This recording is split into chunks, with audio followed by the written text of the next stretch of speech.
Hey guys, welcome back to the channel, and today this video is about Microsoft's Windows 11 Insider Preview build 22621.1343, which is released to the Release Preview channel. Starting with this build, this update provided access to Windows Studio effects directly from Quick Settings, on the taskbar for devices that had a supported Neural Processing Unit, NPU.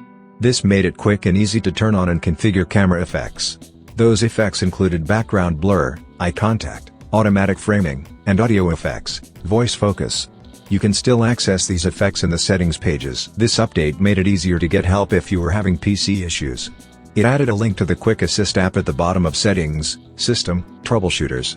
You could also find Quick Assist in the Start menu's All Apps list. This update improved the search box experience on the taskbar. As you typed in the search box, search results appeared in the search box. You could also change the search experience you wanted for your taskbar by going to Settings, Personalization, Taskbar. For commercial customers, this update added a new policy for IT administrators to manage how the search box on the taskbar appears in your organization. Next to that, this update provided energy recommendations. If you use them, they could help to improve the energy efficiency of your PC and reduce your carbon footprint. Go to Settings, System, Power, and Battery, Energy Recommendations. This update enhanced the system tray, formerly called the notification area. All icons had a rounded focus and hover treatment in the lower right, including the Show Hidden Icons flyout menu. You could move icons to rearrange them in the Show Hidden Icons flyout menu or move icons to the taskbar. This update also introduced a touch-optimized taskbar for 2-in-1 devices that you could use as a tablet. There were two states of this taskbar, collapsed and expanded. To switch between the two states, swipe up and down on the bottom of your screen. When collapsed in tablet mode, the taskbar receded to give you more screen space and kept you from accidentally opening the taskbar. When expanded in tablet mode, the taskbar was optimized to be easier to use with touch. Your taskbar automatically changed to this optimized version when you disconnected or folded back the keyboard. His feature only worked on devices that could be used as tablets and was on by default. To change that, go to Settings, Personalization, Taskbar, Taskbar Behaviors. This update provided enhanced support for Braille devices. They continued working while you switched between Microsoft Narrator and third-party screen readers. Narrator automatically changed Braille drivers. This update also added support for new Braille displays and new Braille input and output languages in Narrator. Some of the new Braille displays included the APH Chameleon, the APH Mantis Q40, the LSASexe reader, and many more. This update made voice access more flexible and supported interaction with more user interface, UI, controls. This update added voice access support for spin controls, thumb controls, and split buttons. You interact with these controls by using the click command or number overlays. This update also fixed issues that affected snapping commands that snapped a window left or right. Commands that moved the cursor in a text box ran instantly. This update also provided voice scrolling enhancements. You could use voice to scroll to the extreme left and right on a page. You could also use continuous scrolling to the left or right like what is already present for vertical scrolling. For devices that were joined to Azure Active Directory, AAD, this update provided AI-powered recommended content on your Start menu. On the Start menu, you found content to help you to prepare for meetings, quickly access files you were collaborating on, and more. Now, talking about the fixes made in this build. Fixed compatibility issues that affected some printers.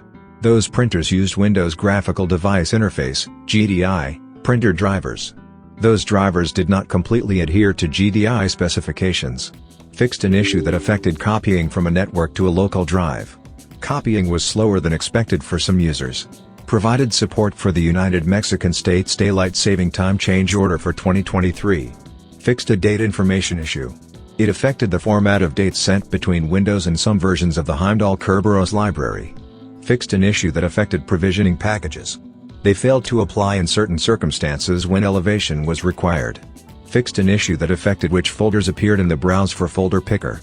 Fixed an issue that affected File Explorer. When you used Shift+Tab or Shift+F6, the input focus did not move. Fixed an issue that affected the user interface, UI. The volume up and volume down commands from a Bluetooth keyboard did not display. Improved the reliability of Windows after you installed an update. Fixed an issue that might have affected LSASexe. It might have stopped responding when it sent a Lightweight Directory Access Protocol, LDAP, query to a domain controller that had a very large lip filter. Fixed an issue that affected Azure Active Directory, Azure AD. Using a provisioning package for bulk provisioning failed. Fixed an issue that affected the software keyboard. It did not appear in the out-of-box experience, OOBE, after a push-button reset, factory reset. This type of reset required an external keyboard to be attached to provide credentials. Fixed an issue that affected it. It stopped file names from having the correct letter case, uppercase or lowercase. Fixed an issue that affected Universal Print's Configuration Service Provider, CSP. A command prompt window appeared when you installed a printer. Fixed an issue that might have affected the touch keyboard and the pin entry keyboard. You might not have been able to use them to enter text when you signed into your device. Fixed an issue that displayed a blue screen during video playback. This occurred after you set High Dynamic Range, HDR, on your display. Fixed an issue that affected parity virtual disks. Using Server Manager to create them failed. Fixed an issue that affected emote. The text on the status bar was not always visible. Fixed an issue that affected the color filters setting.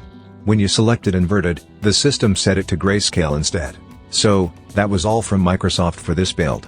If you want to know more, follow the link to the official Microsoft blog, from the description. Hope it was useful.